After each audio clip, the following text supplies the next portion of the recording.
अपने साथ सुन रहे छी गंदवार से एनएलबी प्रोडक्शन की शानदार प्रस्तुति।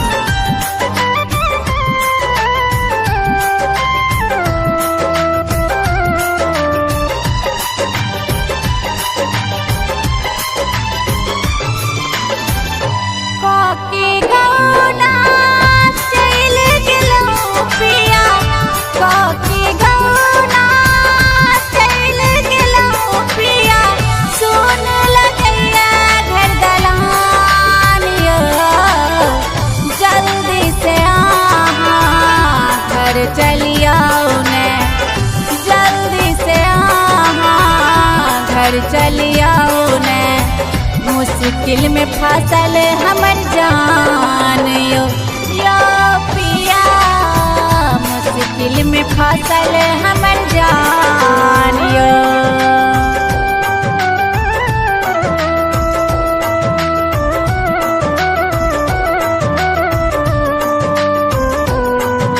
अखन अपने साथ सुन रहे छी एनएलबी प्रोडक्शन की शानदार प्रस्तुति।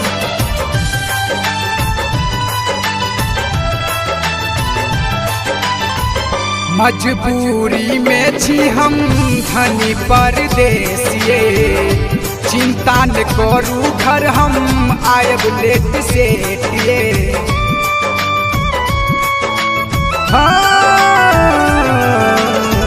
मजबूरी में छी हम धनी परदेसिए, चिंता न करू घर हम आयब लेट सेटिए। निकले लगे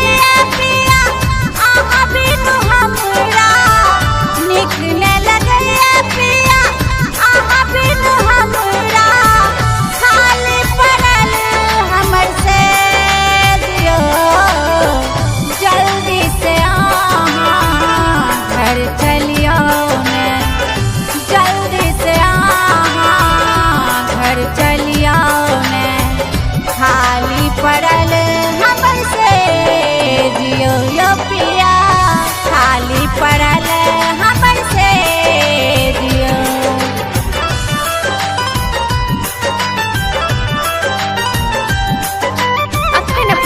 सुन रहे छी एनएलबी प्रोडक्शन की शानदार प्रस्तुति।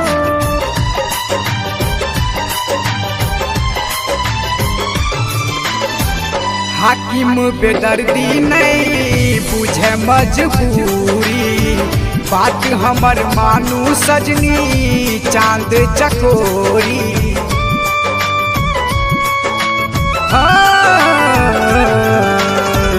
हाकिम बेदर्दी नहीं बुझे मजबूरी, बात हमर मानू सजनी चांद चकोरी।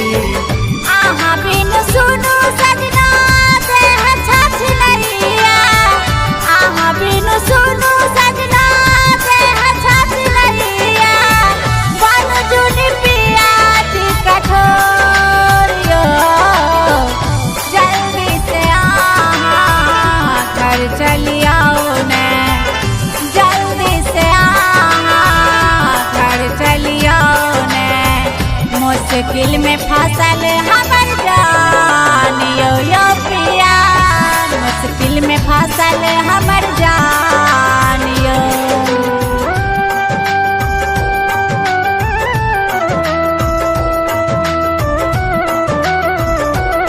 अखन अपने साथ सुन रहे छी एनएलबी प्रोडक्शन की शानदार प्रस्तुति।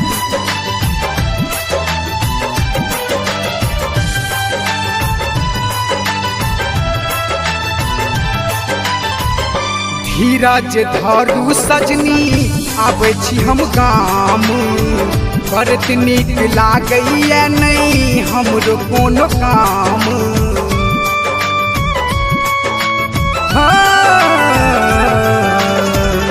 धीरज धरू सजनी आबै छी हम गाम, करत नीक लागैया नहीं हमरो कोनो काम। जल्दी सा